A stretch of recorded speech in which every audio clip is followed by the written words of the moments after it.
السلام عليكم ورحمة الله وبركاته. إن الحمد لله نحمده ونستعينه ونستغفره ونؤمن به ونتوكل عليه ونعوذ بالله من شرور أنفسنا ومن سيئات أعمالنا. من يهد الله فلا مضل له ومن يضلل فلا هادي له، وأشهد أن لا إله إلا الله وحده لا شريك له، وأشهد أن محمدا عبده ورسوله. أما بعد، فأعوذ بالله من الشيطان الرجيم. إن الله يأمر بالعدل والإحسان وإيتاء ذي القربى وينهى عن الفحشاء والمنكر يعظكم لعلكم والمنكر والبغي يعظكم لعلكم تذكرون. আল্লাহ রাব্বুল আলামিনের জন্যই সর্বপ্রকার এবং সবটুকু সর্বোচ্চ তারিফ এবং প্রশংসা, যা তার জন্যই মানায়। আর অসংখ্য অগণিত দুরূদ ও সালাম তার প্রিয় হাবিব মুহাম্মদ মুস্তাফা সাল্লাল্লাহু আলাইহি ওয়াসাল্লাম বর্ষিত হোক।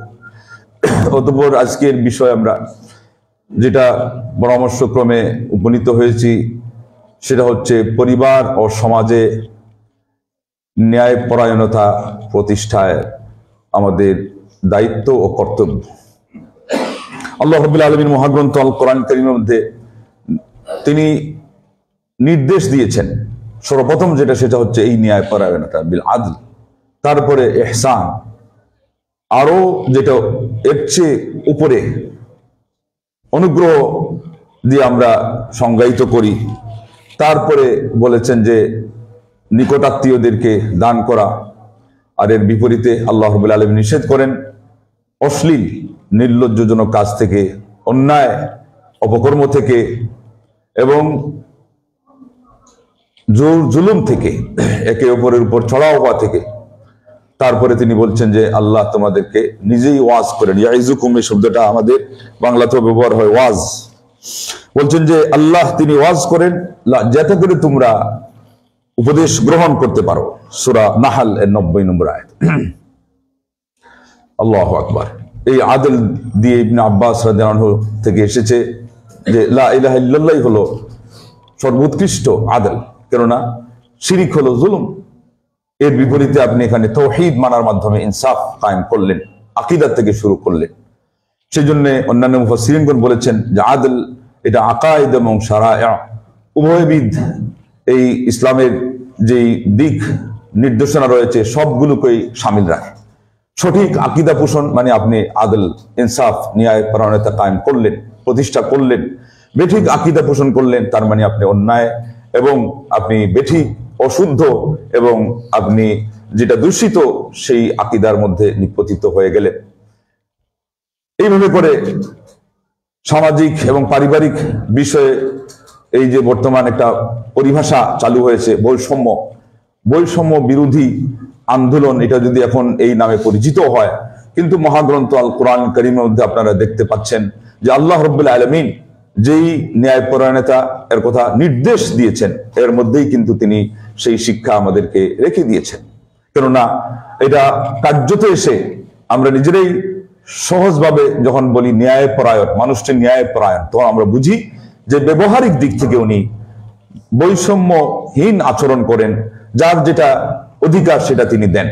ঠিক তদ্রুপ এখানে আরেকটা দিক লক্ষণীয় যে ন্যায়পরায়ণতা এটা কিন্তু সব ক্ষেত্রে সমানও বোঝায় না। আজকে একটা স্লোগান অন্যদের পক্ষ থেকে প্রচারিত হয়েছে, সমান অধিকার, নারীর অধিকার, হিউম্যান রাইটস, এবং এইভাবে করে ওমেন রাইটস বলে তারা একাকার করে দিচ্ছে, যেখানে ইসলামের যে নিয়ম কানুন রয়েছে এবং স্বভাবগতভাবে আমরা বুঝতে পারি যে যার যেটা পাওনা সেটা দেওয়ার নামই হলো ন্যায়পরায়ণতা, সেটাই হচ্ছে ইনসাফ। কিন্তু সব জায়গায় সমান করতে গেলে একজনের উপরে বেইনসাফি হবে। এক ছাত্র আনসার করেছে পুরাটাই এবং সঠিক, আরেকজন আনসার করতে পারে নাই। এখন শিক্ষক যদি বলেন যে না, আমার ন্যায়পরায়ণতার একটা সংজ্ঞা আমি শিখেছি যে সবার সাথে সমান ব্যবহার করতে হবে, তাহলে আমার দুই ছাত্রকেই তথা পুরা স্কুলের সকল ছাত্রকেই সমান নাম্বার দিতে হবে, এটাই বরং জুলুম হয়ে গেল। যে ছাত্র খেটেছে, যে ভালো করে পড়াশোনা করেছে, তার উপর অন্যায় হয়ে গেল এবং ওকে আপনি অনধিকার দিয়ে দিলেন। আল্লাহু আকবার। ইসলাম এই ধরনের অসঙ্গতিপূর্ণ কোনো আচরণ কশ্চিন কালেও গ্রহণ করে না। তো আল্লাহ পাক যেহেতু আমাদেরকে এই ইনসাফের নির্দেশ দিয়েছেন এবং কোরআন কারীমের মধ্যে বিভিন্ন প্রসঙ্গে আল্লাহ রাব্বুল আলামিন যেই বিষয়গুলি আমাদেরকে নির্দেশ করেছেন সবগুলোর মধ্যে ইনসাফ আছে, আমরা সেটা সহজেই বুঝে নিব, মেনে নিব, এটাই হলো আমাদের উচিত। বরং ইহসান যখন বলা হয়েছে এর অর্থ হলো আপনি ভালো কিছু করবেন, সেটা এমন ভাবে যাতে না হয় যে ওই যে বলা হয় যে অধিক ভালো আবার ভালো নয়। কুলমা জাদা আন হাদ্দিহি রাজা ইলা দিদ্দিহি, যে জিনিসটাই সীমা ছাড়িয়ে যায় সেটা বিপরীত দিকে গড়ায়। আপনি খুব ভালো চাতে মিষ্টি দেওয়া ভালো, চিনি দেওয়া ভালো, কিন্তু বেশি চিনি দিতে দিতে শেষ পর্যন্ত সুগার হয়ে গেলে এটা আর ভালো থাকে না, এটা হয়ে যায় আরেকজনের উপর জুলুম করা। তো ঠিক তদ্রূপ খাবার, আপনি ফরমালিন মুক্ত খাবার খাচ্ছেন ভালো, কিন্তু ওইটাও যদি আবার বেশি খান তাহলেও সেটা আর ভালো থাকে না, সেটা আপনার জন্য হিতে বিপরীত হয়ে যায়। ইহসান বুঝে শুনে করতে হবে। এমনকি ইবাদতের ক্ষেত্রে আল্লাহ নবী সাল্লাল্লাহু আলাইহি ওয়াসাল্লাম তার সংজ্ঞা দিয়েছেন যে আনতাবুদাল্লাহ কাআন্নাকা তারাহ ফাইন লাম তাকুন তারাহ ফাইন্নাহু ইয়ারাক, এমন ভাবে আল্লাহর ইবাদত করা যেন তুমি দেখছো, আর এই পরিস্থিতিতে পৌঁছতে না পারলে এমন ভাবে ইবাদত করো যে আল্লাহ রাব্বুল আলামিন অবশ্যই তোমাকে দেখছেন। আর ব্যবহারিক ক্ষেত্রে তিনি উদাহরণ দিয়ে বলেছেন যে আল্লাহ রাব্বুল আলামিন প্রত্যেকটা জিনিসের উপরে ইহসানকে তোমাদের জন্য অবধারিত করে দিয়েছেন। অতএব কাউকে যদি সঙ্গত কারণে হত্যাও করো, ধরে নিজে জিহাদের পরিবেশ তৈরি হয়ে গেছে, একটা শত্রু আপনার সামনে এসেছে, আপনি তাকে হত্যা করছেন, তারপরও আল্লাহ নবী সাল্লাল্লাহু আলাইহি ওয়াসাল্লামের নির্দেশ হলো বিকলাঙ্গ করা যাবে না, তার অঙ্গহানি করা যাবে না, তাকে আপনার ঝাল মিটানোর জন্য মারা যাবে না, সে শত্রু হিসাবে এসেছে যুদ্ধের ময়দানে, সেজন্যই আপনি তাকে হত্যা করছেন। তারও একটা ধরন আছে, তারও একটা ইসলামে নিয়ম নীতি আছে। আল্লাহু আকবার। বলতে বলতে বললেন এটা পশুকে যদি জবাই করতে যাও, সঙ্গত কারণেই তো জবাই করছেন, আমাদের জন্য যেটা হালাল এবং যেটা আপনি হালাল উপায়ে উপার্জন করছেন এবং হালাল পন্থা আপনি জবাই করছেন, তারপরও যেন তেন প্রকারেণ তাকে আপনি ভূতে একটা ছুরি দিয়ে ঘষে ঘষে তার কষ্ট দিয়ে দুনিয়া থেকে তাকে বিদায় দিবেন বা আপনি খাবারের জন্য হালাল করবেন। প্রিয় নবী মুহাম্মদ আরবি রাহমাতুল্লিল আলামিন সালাওয়াতু রাব্বি ওয়া সালামুহু ওয়া বারাকাতুহু আলাইহি তা গ্রহণ করেন নাই। বলেছেন যে ওয়ালিউহিদ আহাদুকুম সুফরাতাহু ওয়ালিউরিহ যাবিহাতাহু, তোমাদের যে কেউ জবাই করবে তার ছুরিকে আগে সে ধারাল করবে, তারপরে তাকে যেন আরামের সাথে জবাই করে। সাল্লাল্লাহু আলাইহি ওয়াসাল্লাম তিনি হলেন মানবতার শিক্ষাগুরু, দীক্ষাগুরু, টিচার অফ হিউম্যানিটি। সারা বিশ্বের তিনি সেরা শিক্ষক, সেরা প্রশিক্ষক মুহাম্মদ রাসূলুল্লাহ সাল্লাল্লাহু আলাইহি ওয়াসাল্লাম।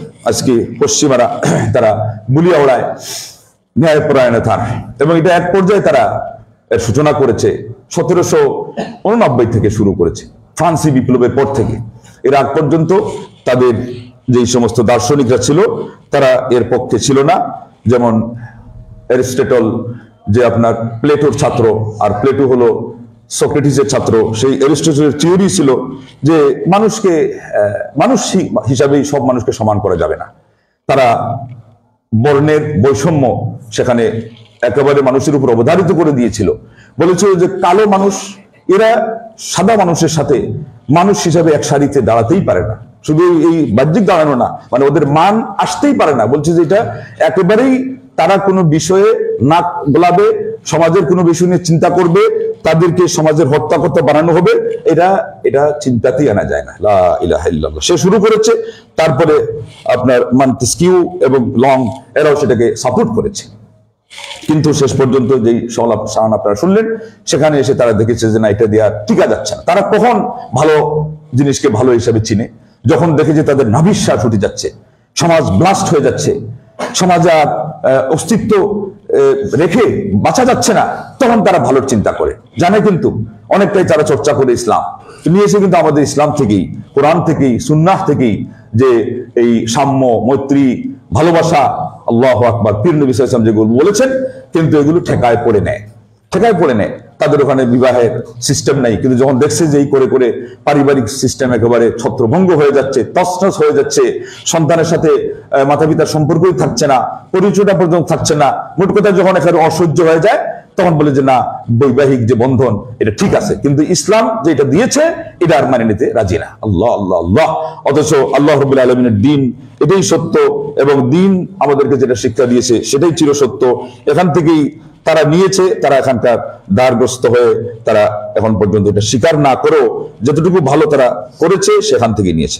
আল্লাহ নবী সাল্লাল্লাহু আলাইহি ওয়াসাল্লাম আমাদেরকে কিভাবে তিনি এই শিক্ষা দিয়েছেন, তিনি বলেছেন মাসালুল মুমিনিনা ফি তাওয়াদ্দিহিম ওয়া তারাহুমিহিম ওয়া তাআতুফিহিম মাসালুল জাসাদিল ওয়াহিদ ইযা ইশতাকা মিনহু উদওয়ান তাদাআ লাহু সাইরুল জাসাদি বিসাহরি ওয়াল হুম্মা।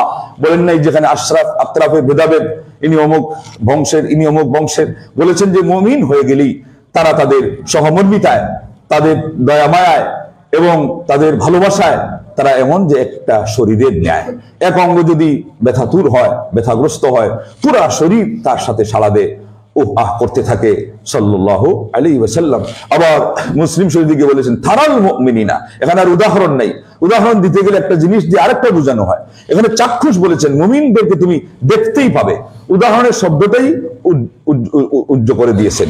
এবং এরপরে বলেছেন তুমি বাস্তবে দেখতে পাবে যে তাদের অবস্থা হলো এমন যে তারা এই যে কথাগুলো একটু আগে শুনলেন, এতে সমানভাবে তারা অনুভূতিতে শরীক হয়, তারা পার্টিসিপেট করে।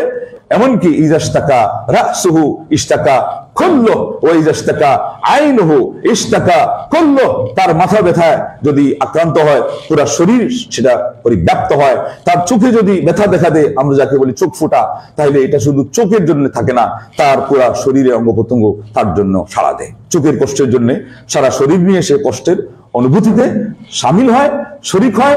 চিকিৎসার জন্য সে পা দিয়ে সামনে চলে, হাত দিয়ে হ্যান্ডেল ঘোরায়, অথবা যেটাটুকু করতে হয় করে। এটা বলে না যে এই ব্যথা চোখের লেগেছে, চোখ সে নিজের থেকেই চিকিৎসা নিয়ে এসে সেটা ব্যবহার করুক, হবেও না সেটা।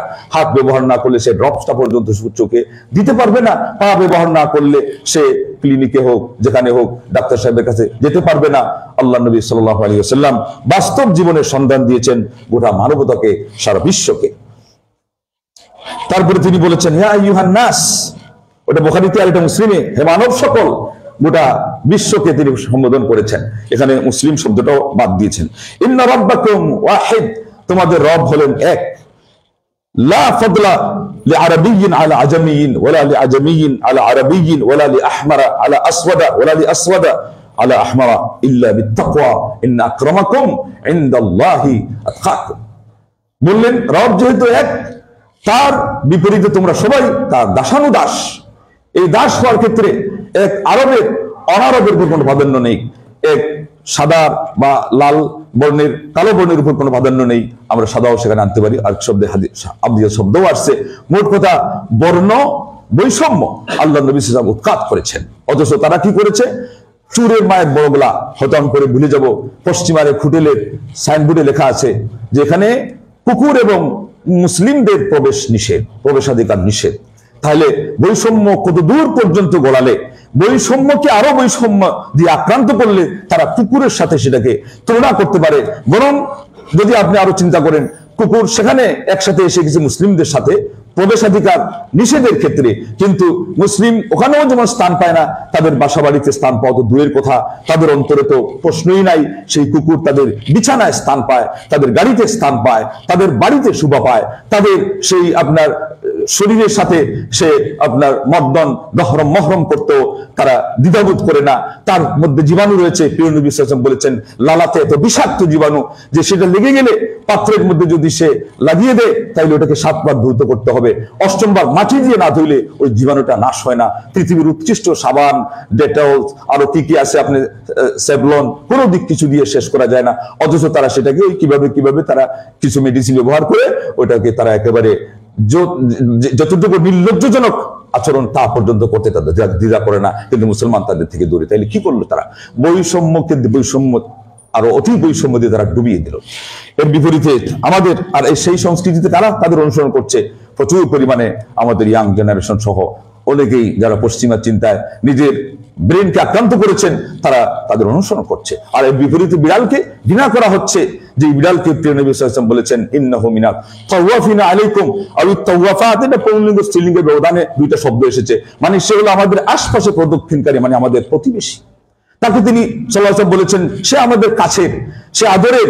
তাকে আপনি এমন একটা প্রাণী সে যে যাকে পালা যায়, যাকে আদর করা যায়, যাকে সমাদর করা হয়, ঠিক মতো আপনি যদি সেবা শুশ্রূষা করেন তো সে এত শৌখিন, এত সুশ্রী যে অন্য প্রাণীতে সেটা পাওয়া যায় না। তারা তো যেখানে সেখানে তাদের মলমূত্র ত্যাগ করে। বিড়াল কিন্তু একটা ঢাকার ব্যবস্থা না পাইলে, তাকে তো আল্লাহ পাক ওই সিস্টেম দেন নাই মানুষের মতো যে তার ওয়াশরুম থাকবে, কিন্তু এরপরেও সে প্রাণান্তকর চেষ্টা করে যে তার এই উচ্ছিষ্ট জিনিসটা মানুষের চোখে না পড়ে, তাদের নাকে কষ্টদায়ক না হয়, সে একটা খনন করে মাটি সরায়, তারপরে তার সেই ওয়াশরুমের কাজ সারে। এই বিড়াল আপনি ঘৃণা করছেন? নবী সাল্লাল্লাহু আলাইহি ওয়াসাল্লাম তাকে পছন্দ করতেন, সাহাবায়ে কেরাম পছন্দ করতেন। হাদিসের ক্ষেত্রে তার সবচেয়ে বড় শিষ্য আবু হুরায়রা রাদিয়াল্লাহু তাআলা আনহু এই জায়গাতে তাকে রাখতেন। জামার আগের যুগের আরবিয়ানদের এইটা অনেক বড় থাকতো, এখানে বিড়াল ঢুকে থাকতো। তিনি এটা নিয়ে নবী সাল্লাল্লাহু আলাইহি ওয়াসাল্লামের সাথে কথা বলছেন। হঠাৎ করে বিড়াল তো আর ওই যখন বন্দি আছে, তার কষ্ট হচ্ছে, লাফ দিয়ে পড়ে গেল। তখনই আল্লাহ নবী সাল্লাল্লাহু আলাইহি ওয়াসাল্লাম দেখে বললেন, আনতা আবু হুরায়রা। বিড়ালটা ছোট ছিল, এই জন্য হির এর ছোটকে বলা হয় হুরায়রা। হুরায়রা, তুমি তাইলে ছোট বিড়ালের বাপ। আল্লাহু আকবার। ইসলামের নবী সাল্লাল্লাহু আলাইহি ওয়াসাল্লাম তার সবচেয়ে বড় শিষ্য হাদিসের ক্ষেত্রে তাকে এইভাবে উপাধি দিয়ে পর্যন্ত কিন্তু উৎসাহিত করেছেন, এনকারেজ করেছেন যে বিড়াল তোমাদের ভালোবাসার পাত্র হওয়ার কথা, বিড়াল তোমাদের কাছে, তোমাদের আশপাশে প্রদক্ষিণ করার কথা, কিন্তু আমরা সেটাকে ভ্রুক্ষেপ করি না। বৈষম্য বিরোধী আন্দোলন হয়ে গেছে সাহাবায়ে কেরামদের যুগে। একজন অভিজাত ফ্যামিলির মাখজুমি সম্প্রদায়ের মহিলা বেবিচারে লিপ্ত হয়ে গেছেন। এবার তার উপর দণ্ডবিধি কায়েম হবে। সাহাবাগণ চিন্তা করছেন যে এটা তো জাতে ধরবে, জাত আমাদের আঞ্চলিক ভাষা বলে জাতে ধরা, এটা তো বড় বংশের না, তাকে যদি দণ্ডবিধি কায়েম করা হয় এটা তো তাদের জাত যাবে। তাহলে তোমরা কাজ করো, আল্লাহ নবী সাল্লাল্লাহু আলাইহি ওয়াসাল্লামকে বুঝাও যে এটা যেন তিনি মাফ করে দেন, মাওকুফ করেন। কিন্তু সবাই বলল যে এই কথা তো বলা যাবে না, আল্লাহ নবী সাল্লাল্লাহু আলাইহি ওয়াসাল্লাম ন্যায় পরায়ণতার যে মূর্ত প্রতীক, তিনি তো এটা নিবেন না, এই কথা বলে টিকা যাবে না। তখন তারা বলল, মাই ইয়াজতারিউ আলা হাদা ইল্লা উসামা ইবনে যায়েদ হিব্ব রাসূলিল্লাহ। যে এই দুঃসাহসিকতা, ইয়াজতারিউ শব্দটা তো সৎসাহস, দুঃসাহসিকতা লাগবে না হলে এই কথা বলাই যাবে না। প্রিয় নবী সাল্লাল্লাহু আলাইহি ওয়াসাল্লামের দরবারে গিয়ে এই বৈষম্যের কথা তোলাই যাবে না, এই অ্যাপিল উত্থাপন করাই যাবে না। তবে বললেন যে যেহেতু উসামাকে তিনি তার পালক পুত্র জায়েদের ছেলেকে অনেক ভালোবাসেন, তার উপাধি হয়ে গেছিল হিব্বু রাসূলিল্লাহ, নবী সাল্লাল্লাহু আলাইহি ওয়াসাল্লাম খুব বেশি প্রিয় জন। তো তারা বললো যে তাকে তোমরা পাঠাও। তিনি তখন এটা বুঝতেই পারেন নাই, হিদায়াত কাণ্ডজ্ঞানে কাজ করে নাই, তিনি তখন চলে গেলেন সেখানে সুপারিশ করতে। তখন আতাশফাউ ফি হাদ্দিন মিন হুদুদিল্লাহ, উসামা তোমার বাবাকে আমি ভালোবাসি, তোমাকেও ভালোবাসি, বিধায় তুমি কি এসে আল্লাহর দণ্ডবিধির উপরে এসে মওকুফ করার জন্য, মাফ করার জন্য তুমি সুপারিশ করছো? ইন্নামা আহলাকা মান কানা ক্বাবলাকুম আন্নাহুম কানু ইযা সারাকা ফীহিমুশ শরীফু তারাকু ওয়া ইযা সারাকা ফীহিমুদ দাঈফু আকামু আলাইহিল হাদ। আগের যুগের লোকজন ধ্বংসই হয়েছে। দেখেন সমাজের অস্তিত্ব থাকে কোথায়? ন্যায় পরায়ণতার উপরে। আল্লাহর সাথে ন্যায় পরায়ণতা, বান্দাদের সাথেও ন্যায় পরায়ণতা, আর ওটা আগে প্রায়োরিটি ঠিক রাখলে এই কথার মধ্যে কোনো সমস্যা নেই, কোনো বিরোধ নেই। কিন্তু তাওহীদ আগে বলতে হবে, এটা আল্লাহর অধিকার। তো বলেছেন আগে যারা ধ্বংস হয়েছে তারা এইভাবেই ধ্বংস হয়েছে। তাদের মধ্যে উচ্চ বংশীয় কেউ যদি চুরি করত তারা তাকে মাফ করে দিত, আর নিম্ন বংশের কেউ চুরি করলে তারা সেটা দণ্ডবিধি কায়েম করত। আল্লাহ নবী সাল্লাল্লাহু আলাইহি ওয়াসাল্লাম বলছেন ওয়া আইমুল্লাহ, শুনে রাখো, এবার সারা পৃথিবীকে ঘোষণা দিচ্ছেন মানবতার শিক্ষাগুরু, আইমুল্লাহ, আল্লাহর শপথ, লাউ সারাকা লাউ আন্না ফাতিমাতা বিনতি মুহাম্মাদিন সারাকাত লাকাতাতু ইয়াদাহা। নবী মুহাম্মদ মানে আমার সবচেয়ে কলিজার টুকরা যিনি ফাতিমাতু মিন্নি বলে আখ্যায়িত করেছিলেন, মান আযাহা ফাকাদ আযানি, যে তাকে কষ্ট দিবে সে আমাকেই যেন কষ্ট দিল। বলেছেন সেও যদি চুরি করে আমি তার দুখানা হাত কেটে দেব, আমি দ্বিধা করব না। সাল্লাল্লাহু আলাইহি ওয়াসাল্লাম। আজকে এই নবী সাল্লাল্লাহু আলাইহি ওয়াসাল্লাম এর উম্মত হয়ে আমরা নিজেরা শতদা বিচ্ছিন্ন, এবং ওই হাদিসের মধ্যে বলা হয়েছে তাকওয়ার মাধ্যমে মানুষের মধ্যে পার্থক্য হতেই পারে। কেননা ওই যে ক্রেডিট নিয়েছে উনি, নাম্বার সে উঠানোর জন্য আনসার করেছে, তার নাম্বার বেশি আসবে। আপনি মুত্তাকি হবেন, অন্তরে আল্লাহ ভীরুতা নিয়ে আসবেন, আপনার মান উপরে যাবেই, এতে কোনো সন্দেহ নেই। তো আজকে আমাদের এই কথাগুলো বলার পাশাপাশি, যেহেতু সময় অতি সংক্ষেপ, আমরা বলতে চাই এই যে একটু আগে শুনেছেন আপনার এই সিভিলাইজেশন এবং কালচার, এই যে এগুলো দোহাই দিয়ে আজকে তারা আমাদেরকে শিক্ষা দিতে চায় যে না আমরা উন্নত, আমাদের এখানে আসলে সমান অধিকার আছে, আমাদের এখানে আসলে মানবাধিকার আছে, আমাদের এখানে এটা আছে সেটা আছে। একটু উদাহরণ আপনারা শুনলেনি তাদের এখানে কি আছে না আছে। হ্যাঁ, তারা যদি সর্বোচ্চ যে কথাটা বলে, যেখানে খাটাইতে চায় মুসলমানদেরকে, তো তাদের আর সহ্য হয় না। মানুষ হিসাবে তারা এদেরকে রাখে না। এই কুকুরের সাথে আপনারা দেখলেন তুলনা করলে, এটা হলো তাদের ভিতরের খবর।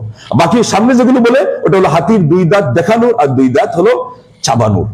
তো তাদের হলো এই অবস্থা। এবং কখন থেকে সেটা শুরু করেছে আপনারা শুনেছেন, 1789 থেকে তাদের এই ন্যায় পরায়ণতা এবং মানুষের মধ্যে একটা অধিকারের সাম্য এটা কায়েম করতে হবে, না টিকতে পারছে না, সেটাও কারণ হলো এটা। আর নবী মুহাম্মদ রাসূলুল্লাহ সাল্লাল্লাহু আলাইহি ওয়াসাল্লাম কি বলেছেন, উদাহরণ দিলে সহজে বুঝে আসবে। তাদের সর্বোচ্চ কথা হলো তোমার প্রতিবেশীকে কষ্ট দিও না। আর নবী মুহাম্মদ সাল্লাল্লাহু আলাইহি ওয়াসাল্লামের শিক্ষা হলো আহসিন ইলা জারিকা তাকুন মুমিনা, যদি তুমি প্রকৃত মুমিন হতে চাও কষ্ট তো দিবাই না, তার উপরে তুমি তাকে ভালো ব্যবহার করে মুগ্ধময় আচরণ দেখিয়ে তার অন্তরকে করো জয়, সে স্বধর্মী হোক কিংবা বিধর্মী হোক সাল্লাল্লাহু আলাইহি ওয়াসাল্লাম। এবং শিক্ষা এমন ভাবে দিয়েছেন যে মানুষের রক্তের কণিকায় সেটা ঢুকে গেছে। ওই পশ্চিমার যুবক ছেলেটি হয়তো এই হাদিস তার কানে পৌঁছেই নেই, কিন্তু ইসলাম তো সে পেয়েছে না। ইসলামের সুবাদ গ্রহণ করলে মানুষের এই অবস্থাই হয়। সাহাবাদের মধ্যে অনেক সাহাবা এমন ছিলেন, ইমাম ইবনে তাইমিয়া রাহিমাহুল্লাহ বলেছেন যে ফাতিহার পরে হবে এটা কি, যে একটা সূরাই তিনি রপ্ত করেছিলেন, মুখস্থ করেছিলেন, কিন্তু তার ইলম এবং আমলের পরিধি এত ব্যাপক ছিল যে আমাদের যুগে আজকে শত শত নয় হাজার হাজার আয়াত এবং হাদিস শুধু মুখস্থ নয়, তার অর্থ তার ব্যাখ্যা জানার পরেও আমাদের মধ্যে সেই পরিমাণ ইলম আসে না, সেই পরিমাণ আমল আসে না। লা ইলাহা ইল্লাল্লাহ। তাহলে ইলম দুই প্রকার। হাসান বসরি বলছেন ইলমুল কুলুবি ওয়া ইলমুল লিসান, ইলমুল কলবি ওয়া ইলমুল লিসান, যেটা অন্তরের গহীন বনে গিয়ে স্থান পায়, হৃদয় তন্ত্রীতে গেঁথে যায়, সেটা হলো আপনার অন্তরের জ্ঞান। আর যেটা জিহ্বার, এটা হলো শুধু মুখে মুখে খই ফুটায়। এই যুবক যে একটা বিদ্যাকে সেবা করেছিল, তার ছেলে তার খবরই নেয় না, তখন সে বলেছিল অনেক সেবা, অনেক দিন পর্যন্ত বলেছিল যে বাবা তুমি এই সেবা কেন করলা, আমার ছেলে কি তোমাকে কিছু মায়না দিয়ে এটা বলেছে যে আমি পারছি না, তো আপনি এই কাজটা করেন। বলেন না, আপনার ছেলে আমার সাথে এইভাবে কোনো কথাই বলে নাই, তবে তুমি এই শিক্ষা পেলা কোথায়? বলে আমি মুসলিম, ইসলাম আমাকে এই শিক্ষা দিয়েছে। ইসলামের নবী মুহাম্মদ আরবি সালাওয়াত রাব্বি ওয়া সালামু আলাইহি বলেন না সবাই, আজকে তো শুক্রবার, আপনি নাম আসছে তো বলবেনই। নবী সাল্লাল্লাহু আলাইহি ওয়াসাল্লাম বলেছেন যে যে ব্যক্তির সামনে আমার নাম আসলো অথচ দুরূদ পড়লো না, সেই হলো বখিল, এবং বলেছেন যে যে দুরূদ ভুলে গেল সে জান্নাতের পথই হারিয়ে ফেলো সাল্লাল্লাহু আলাইহি ওয়াসাল্লাম। শুক্রবার দিন গত রাত চলে গেছে, এই দুইটাতে তিনি বিশেষ উপদেশ দিয়েছেন যে আমার উপরে তোমরা বেশি বেশি করে দুরূদ পড়বে, এবং দুরূদ যখন পড়বেন মহব্বত নিয়ে পড়বেন। আমাদের উপর কেন আপত্তি আসবে যে আমরা নবী সাল্লাল্লাহু আলাইহি ওয়াসাল্লামের কথা সবসময় বলি, পশ্চিমাদের বিরুদ্ধে বলি, আমাদের মধ্যে যারা হাদিস বিরোধী কথা কর্মকাণ্ড করে তাদের বিরুদ্ধে বলি, অথচ অভিযোগ থেকেই যায় যে আমাদের মধ্যে নাকি নবী সাল্লাল্লাহু আলাইহি ওয়াসাল্লামের মহব্বত নেই। এটা কেমন কথা? তাইলে কিছু আছে অপবাদ, আর আমি বলবো কিছু অংশ আছে যে আমরা ওই বলতে বলতে বলারটাকে প্রাধান্য দিয়ে দিচ্ছি, ওই যে হাসান বসরি বলছিলেন, আর ভিতরেরটাকে আমরা ভুলে যাই। এটাকে যখন দুরূদ পড়বেন ওই কথা চিন্তা করে বলবেন আমি দুরূদ পড়ছি কার উপরে? মুহাম্মদ বলেন সাল্লাল্লাহু আলাইহি ওয়াসাল্লাম। কবি বলেছেন ইলাহি जुबा पर ये किसका नाम आया कि मेरे नुत्क ने बूसी मेरी जुबा के लिए। अल्लाह এমন নবী সাল্লাল্লাহু আলাইহি ওয়াসাল্লাম তার উপর দুরূদ পড়তে নামটা যে আপনি দিলেন, মুহাম্মদ লাগিয়ে দিলেন, বুখারীতে তো প্রতিবাদ হয়ে গেছে, মানুষ বলে মুজাম্মামান নিন্দিত, কিন্তু তারা নিজেরাই আমার নামটা এর আগে উচ্চারণ করে কে নিন্দিত? বলে যে মুহাম্মদ নিন্দিত। ও মুহাম্মদ নামের অর্থের মধ্যে আল্লাহ এটে দিয়েছেন, সেটা দিয়েছেন যে তিনি হলেন প্রশংসিত। বলেন সাল্লাল্লাহু আলাইহি ওয়াসাল্লাম। এবং আহমদ শব্দের অর্থ তিনি সবচেয়ে প্রশংসাকারী, যিনি আল্লাহর সবচেয়ে বেশি প্রশংসা করতে পারবেন, তিনি অবশ্যই দুনিয়াতেও প্রশংসিত হবেন, আখিরাতেও প্রশংসিত হবেন। আপনি আমি যদি আজকে আমাদের সেই বৈষম্য দূর করতে পারি এবং আমাদের পরিবার থেকে, আমরা সমাজ থেকে, তাইলে পরে আমরাও প্রশংসিত হব। দুইটা উদাহরণ না দিলেই হচ্ছে না, আমাদের পরিবারে বৈষম্য আছে। কেউ ছেলের পক্ষে, কেউ মেয়ের পক্ষে, কেউ এই ছেলের পক্ষে, কেউ ওই ছেলের পক্ষে। এই বৈষম্য একেবারে নিজের সন্তানদের মধ্যেই যদি করা হয়, কেউ মাকে বেশি ভক্তি দেখাচ্ছে, কেউ বাবাকে বেশি ভক্তি দেখাচ্ছে, এবং এগুলো বেশিরভাগ তারা করে। বৈষম্য বেশিরভাগ যাদের অসৎ উদ্দেশ্য থাকে তারাই করে। যারা সৎ সন্তান, যাদের উদ্দেশ্য সঠিক, ওরা কেন একটা ফ্যামিলির মধ্যে বৈষম্য সৃষ্টি করবে? কঠিন কালো সেটা হতেই পারে না। এটা আপনারা সহজেই চিন্তা করেন, এবং এটা বিদ্রোহিত করার জন্য সমাজে আপনারা সে অভিযান চালান, এটা হলো আপনাদের দায়িত্ব। ওখানে বলা আছে দায়িত্ব ও কর্তব্য। ঠিক তো বৈষম্যের আরেকটা মারাত্মক পর্যায়ের উদাহরণ হলো, আরেক ঘর থেকে যে মেয়েটা আপনার ঘরে এসেছে সে হলো কাজের চাকরানি, আর আপনার মেয়ে যখন আরেক ঘরে যায় সে হলো রাজরানী। এটা কি হচ্ছে কি হচ্ছে না? হারে হারে সমাজে সেটা হচ্ছে। অথচ সেই মেয়ে অপর জায়গা থেকে এসেছে আপনার কাছে এসে আপন হওয়ার জন্য। হ্যাঁ, নারীর বড় শক্ত কাজ, পরকে আপন করতে হয়। আপনি প্রথমে বললেন যে মা তোমাকে বউ হিসাবে নেই, তোমাকে আমরা মেয়ে হিসাবে নিয়েছি, আর এরপরে শুরু হয়ে গেল তার উপরে জাতাকল জুলুম এবং নির্যাতনের। ছোটটাও জুলুম করে, বড়টাও জুলুম করে, ছেলেও জুলুম করে, মেয়েও জুলুম করে, বাসুরও জুলুম করে, দেবরও জুলুম করে, ইসলামের বিধানও লঙ্ঘন করে, এবং তার যে মানবাধিকার সেটাও লঙ্ঘন করে। পর্দার সেই পর্দাকে ছিন্ন ভিন্ন করে দে, তার drawing room, inner drawing room, তার ড্রেসিং রুম, আপনার ছোট ভাইয়ের ড্রেসিং রুম। এটা কেমন কথা? কি করলেন আপনি? এটা তো একটু আগে বললাম যে অতি ভালো হওয়া ভালো নয়, বলছে যে এটা হলো এডজাস্ট হওয়া, এটা হলো মানে সমন্বয় হওয়া। এটা সমন্বয় নয়, এই সমন্বয় করতে গিয়ে তো আজকে পর্দাকে উঠিয়ে দেওয়া হয়েছে, এই সমন্বয় করতে গিয়ে তো আজকে আসার সময় গাড়িতে একটা মেয়ে একা বসে আছে, তো অন্যরা এসে জিজ্ঞাসা এখানে কেউ আসে নাকি, একজন খুব স্ট্রেট ফরওয়ার্ড বুঝাচ্ছে যে আমি খুব পরহেজগার, অথচ দাঁড়িয়ে আছে পাঞ্জাবি আছে। আমি বললাম ভাই হয় আপনি এখানে তাকে কেন জিজ্ঞাসা করবেন, তার লোক থাকলে তো বসবে, আর আপনার এখানে সিট পুরাই খালি, এই জন্য 3 থেকে 4 জনকে আমি পিছনে দিয়েছি, যান সেখানে। এরপরে তাকে সেও আসেছে, আমি বলেছি আপনি এই সিটে বসে। এই হলো অবস্থা, বৈষম্য বিরোধী এটা আন্দোলন, যে নারীপুরে সেখানে হয়ে যাবে। মম যদি আগুনের সাথে নিয়ে যাওয়া যায় তো মম গলবে, আর যদি কেউ বলে যে গলে না, এর অর্থ এটার কাপুরুষ, ওর মধ্যে পুরুষত্ব নেই। আর আপনি বলছেন যে আমরা এখানে সাম্যমূর্তি, আমরা সেখানে মহড়া জমাচ্ছি, হতেই পারে না, এটা হতেই পারে না, কোশ্চিনকালেও নয়। এইভাবে আজকে আশরাফ আতরাফের ভেদাভেদ করতে গিয়ে আমাদের জায়নামাজ দিয়ে জায়গা ফিল আপ করা হয়, ইনি মসজিদের মুতাওয়াল্লি অথবা আলো কিছু, এটা কেমন কথা? আল্লাহর ঘরে এসেও আপনি বৈষম্য বলছেন না। তারপরে এখানে কোনো কমিউনিটি সেন্টারে যাবেন, সেখানে চেয়ারে কার আসন আছে কত নম্বরে, অথবা মনের থেকেও আছে, এনে যদি চেয়ার না দেওয়া হয়, অনেক বিবাহ সেখানে বানচাল হয়ে গেছে, উঠে চলে গেছেন যে আর এই বিবাহ হবে না, অথবা আমার এখানে আপনার কি করা হবে না, এখানে আমন্ত্রণ নিমন্ত্রণ এটা গ্রহণ করাই পর্যন্ত হবে না। লা হাওলা ওয়ালা কুওয়াতা ইল্লা বিল্লাহ। অন্যায় যে করে আর অন্যায় যে সহে তব্বঘৃণা তার যেন তৃণসহ দহে, এটা কোশ্চিন কালেও হতে পারে না। আল্লাহ নবী সাল্লাল্লাহু আলাইহি ওয়াসাল্লাম যেমন নিষেধ করেছেন, ঠিক ওমর ইবনে খাত্তাব রাদিয়াল্লাহু তাআলা আনহু তার দাসকে বলেছেন যে আমার তেল খাওয়ার কারণে ঘি পাওয়া যাচ্ছে না, পেট গুড়গুড় করে আওয়াজ করছে। তো লোকজন এসে বলছে যে ও পেট গুড়গুড় করছে, তিনি বলছেন কারফির আওলা তো কারফির, গুড়গুড় করে আওয়াজ করো, কেঁদে কেঁদে রুদন করো, সমস্যা নাই। লা তাকুলু সাম হাত্তা ইয়াকুলুহুন নাস, মানুষ যতদিন পর্যন্ত ঘি কেনার মতো পয়সা পেয়ে তাদের ঘরে ঘি না পৌঁছাবে ততক্ষণ পর্যন্ত তোমাকে আমি ঘি দেব না। এরপরে তার ওই যিনি কাজে তাকে বললেন যে ওই তেলটাকে একটু সিদ্ধ করে দাও, কাঁচা তেলে বেশি সমস্যা করে। তারপরে তিনি সেটা খেয়ে দিন গুজরান করেছেন। এই সেই শুকনো রুটিরে সম্বল করিয়া শাসন করিল আধা জাহান, তারা আজ গড়ে ঘুমায় বেহুশ, বাহিরে বয়েছে ঝড় তুফান। আজকে আপনি বলছেন ন্যায় প্রাণের কথা, অথচ আমরা আমাদের সেই কোরআনের শিক্ষা, নবী সাল্লাল্লাহু আলাইহি ওয়াসাল্লামের সুন্নাহ শিক্ষা, সালেফে সালেহিনদের শিক্ষা আজকে ভুলে গিয়েছি। এর বিপরীতে বিধর্মীদের পদাঙ্ক অনুসরণ করছি। 31st নাইটে আপনারা দেখিয়েছেন, আর 0 আওয়ারে আপনারা দেখিয়েছেন অনেকেই, আর কেউ দেখেছেন ঠিক তদ্রুপ আরো অন্যান্য তাদের ক্রিসমাসে আপনারা দেখে থাকবেন, এবং ফটকা ফুটানো সহ। আজ এবার হয়তো হয় নাই, আগে কত মানুষ মারা গিয়েছে, কত মা বোনদের ইজ্জত চলে গেছে। আজকে আমরা কি করছি? ঠিক তদ্রুপ বিজাতীয় এর পরিবর্তে আবার স্বজাতীয় কুসংস্কারে আমরা অনেকে লিপ্ত হয়ে যাচ্ছি। আজকে আমাদের মসজিদে মসজিদে বলা হবে যে আল্লাহ আমাদেরকে রজব আর শাবানে বরাকা দেন, আর আমাদের রমজান পর্যন্ত পৌঁছায় দেন। এই হাদিস সহিহ কি সহিহ না এটা কথা আছে, আপনি বলতেও পারেন যদি মনে করেন সহিহ, কিন্তু সাহাবায়ে কেরামগণ মনে রাখতে হবে এটাও, তারা 6 মাস আগ থেকে রমজানের জন্য আল্লাহর কাছে কামনা করতেন। তা আপনি 2 মাস দিয়ে কি করলেন? আপনি কমাই দিলেন, 4 মাসকে আপনি মাইনাস করে দিলেন। অতএব না স্বজাতীয় না বিজাতীয়, আমাদের এখানে no east no west, Islam is the best, Islam is the only one complete code of life, আমাদের জন্য পরিপূর্ণ জীবন ব্যবস্থা যেটা দিয়েছেন নবী মুহাম্মদ রাসূলুল্লাহ সাল্লাল্লাহু আলাইহি ওয়াসাল্লাম। সময় আর আমাকে সাপোর্ট দিচ্ছে না, সেজন্য আমি এই পর্যন্ত এখানেই শেষ করছি। আকুলু কাউলি হাযা ওয়া আস্তাগফিরুল্লাহ লি ওয়া লাকুম ওয়া লিসাইরিল মুসলিমিনা মিন কুল্লি যামবিন ফাস্তাগফিরুহু ইন্নাহু হুয়াল গফুরুর রহিম।